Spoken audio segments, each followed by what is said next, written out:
ಮಾಡ್ಕೊಂಡು ಇಡೀ ಬೆಂಗಳೂರು ಸುತ್ತಮುತ್ತ ಸಾವಿರಾರು ಎಕರೆ ಜಮೀನು ಮಾಡ್ಕೊಂಡು ಇವತ್ತು ನಮ್ಮದಾಗ ಅವರೇ ರಾಜ್ಯ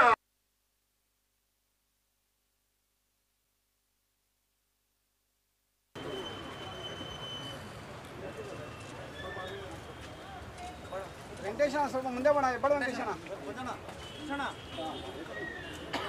ವೆಂಕಟೇಶನ ಕಾಣಿಸ್ತಾ ಮುರುಗೇಶ್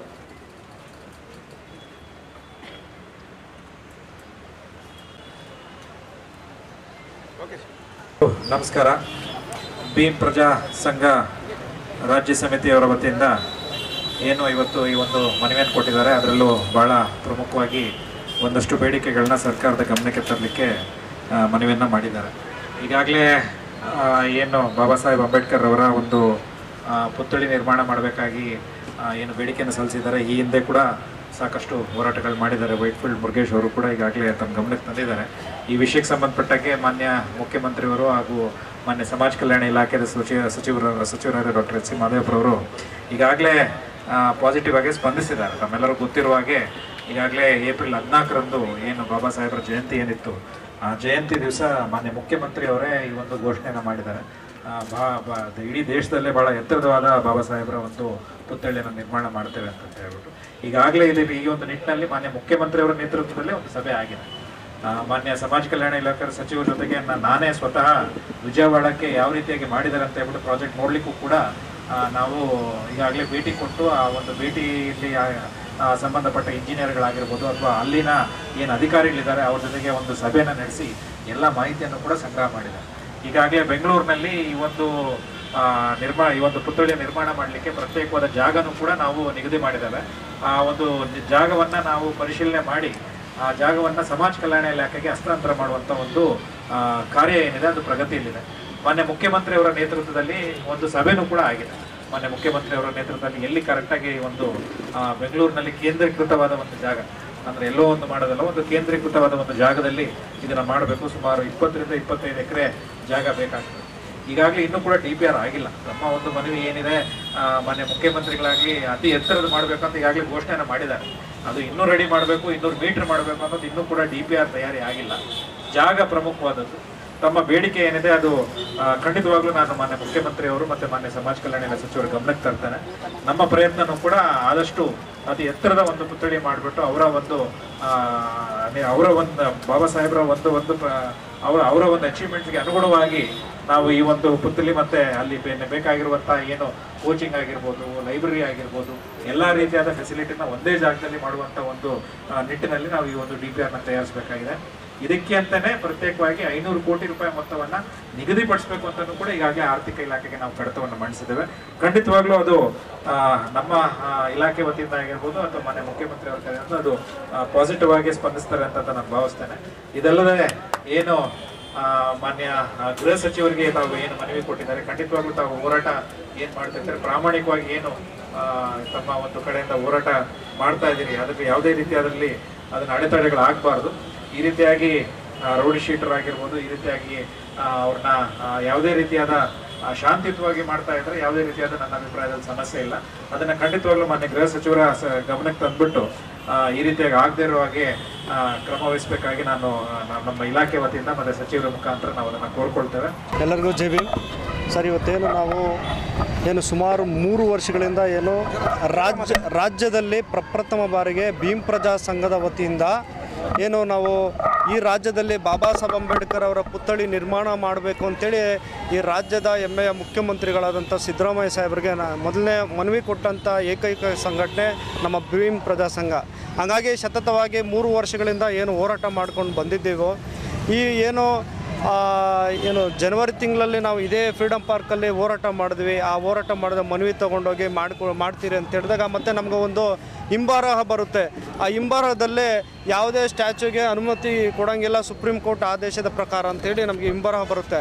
ಆ ನಿಟ್ಟಿನಲ್ಲಿ ನಾವು ಅದನ್ನು ಮನಸ್ಸಲ್ಲಿಟ್ಕೊಂಡು ನಾವು ಬೀದರ್ನಿಂದ ಬೆಂಗಳೂರು ಫ್ರೀಡಮ್ ಪಾರ್ಕ್ವರೆಗೂ ನಾವು ಕಾಲ್ನಡಿಗೆ ಜಾಥಾ ಮಾಡಬೇಕು ಅಂತೇಳಿ ನಾವು ನಿರ್ಧಾರ ಮಾಡ್ತೀರಿ. ಯಾಕಪ್ಪ ಬೀದರ್ನಿಂದನೇ ಅಂದರೆ ಅದು ಕಲ್ಯಾಣ ಕರ್ನಾಟಕ ಸ್ವಾಭಿಮಾನಿಗಳು ಇರ್ತಕ್ಕಂಥ ಯಾವುದಾದ್ರೂ ಒಂದು ಜಿಲ್ಲೆಗಳಂದರೆ ಅದು ನಮ್ಮ ಕಲ್ಯಾಣ ಕರ್ನಾಟಕ ಜಿಲ್ಲೆಗಳು ಅಂತೇಳಿ ನಾನು ಹೆಮ್ಮೆಯಿಂದ ಹೇಳ್ತೇನೆ. ಹಾಗಾಗಿ ಬಸವಣ್ಣ ನಡೆದಾಡಿದಂಥ ಒಂದು ಜಿಲ್ಲೆ ನಮ್ಮ ಬೀದರ್ ಜಿಲ್ಲೆ. ಆ ಜಿಲ್ಲೆಯಿಂದ ಏನು ಬೆಂಗಳೂರು ಫ್ರೀಡಮ್ ಪಾರ್ಕ್ವರೆಗೂ 1035 ಕಿಲೋಮೀಟರ್ 45 ದಿನಗಳ ಒಂದು ಕಾಲ್ನಡಿಗೆ ಜಾಥಾ ಏನು ಮಾಡಿಕೊಂಡು ಇಲ್ಲಿ ಬಂದವು. 40ನೇ ದಿನಕ್ಕೆ ಈ ಸರ್ಕಾರ ನಮ್ಮ ಆ ಹೋರಾಟಕ್ಕೆ ಸ್ಪಂದಿಸಿ ರಾಜ್ಯದ ಮುಖ್ಯಮಂತ್ರಿಗಳು ಘೋಷಣೆ ಮಾಡ್ತಾರೆ. ಏನಂತ, ಈ ದೇಶದ ಅತಿ ಎತ್ತರವಾದ ಒಂದು ಬೃಹತ್ತಾದ ಪುತ್ಥಳಿ ನಿರ್ಮಾಣ ಮಾಡ್ತೀರಿ ಅಂತೇಳಿ ಏನೋ 14/4/2025 ಅವರು ಘೋಷಣೆ ಮಾಡ್ತಾರೆ. ಆವಾಗ ನಮಗೆ ಒಂದು ಸಂತೋಷ ಇದೆ. ನಮ್ಮ ಹೋರಾಟಕ್ಕೆ ಸ್ಪಂದಿಸಿ ಈ ರಾಜ್ಯದ ಮುಖ್ಯಮಂತ್ರಿಗಳು ಏನಪ್ಪ ಒಳ್ಳೆ ವಿಚಾರ ತಿಳಿಸಿದ್ದಾರೆ ಜನಗಳಿಗೆ. ಪರವಾಗಿಲ್ಲ, ಇವರು ದಲಿತ ಪರವಾಗಿ, ರೈತ ಪರವಾಗಿ ಮತ್ತು ಸಂವಿಧಾನದ ಪರವಾಗಿದ್ದಾರೆ ಅಂತೇಳಿ ನಮಗೆ ತುಂಬ ಸಂತೋಷ ಆಯಿತು. ನಾವು ಆಗ ನೆಲಮಂಗಲದಲ್ಲಿದ್ರಿ, ಅಲ್ಲಿಂದ ಇಲ್ಲಿ ಬಂದು ಫ್ರೀಡಮ್ ಪಾರ್ಕ್ಗೆ 45ನೇ ದಿನಕ್ಕೆ ಇಲ್ಲಿ ನಾವು ತಲುಪಿದಾಗ ಏನು ಮನವಿಗಳೆಲ್ಲ ಕೊಟ್ಟು ಹೋದಾಗ ಈಗಾಗಲೇ ಏನು ಜಸ್ಟ್ ಒಂದು ಜೂನ್ ತಿಂಗಳಲ್ಲೇ ನಾವು ಒಂದು ಪತ್ರಿಕಾ ಮುಖಾಂತರ 200 ಅಡಿಗೆ ಏನು ಬಾಬಾ ಸಾಹೇಬ್ ಅಂಬೇಡ್ಕರ್ ಅವರ ಪುತ್ಥಳಿ VV ಯೂನಿವರ್ಸಿಟಿನಲ್ಲಿ ನಿರ್ಮಾಣ ಮಾಡ್ತೀರಂತೇಳಿ ನಾವು ಪತ್ರಿಕಾ ಮುಖಾಂತರ ನೋಡಿರ್ತೀವಿ. ಅದನ್ನು ನೋಡಿದಾಗ ನಮಗೆ ತುಂಬ ಬೇಸರ ಆಗುತ್ತೆ. ಯಾಕಪ್ಪ, ಇವತ್ತು ಮಾನ್ಯ ಈ ರಾಜ್ಯದ ಮುಖ್ಯಮಂತ್ರಿಗಳಿಗೆ ಗೊತ್ತಿಲ್ವೋ ನನಗೆ ಗೊತ್ತಿಲ್ಲ.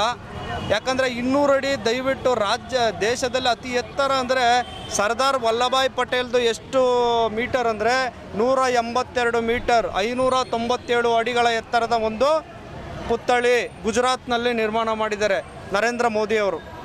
ಆಗಿನ ಮುಖ್ಯಮಂತ್ರಿ ಇದ್ದಾಗ ಅವರು ಘೋಷಣೆ ಮಾಡ್ತಾರೆ ಸರ್ದಾರ್ ವಲ್ಲಭಾಯ್ ಪಟೇಲ್ದು 182 ಮೀಟ್ರು. ಹಾಗಾದರೆ ಇವತ್ತು ಈ ದೇಶ ನಡೀತಾ ಇರೋದು ಯಾರಿಂದ?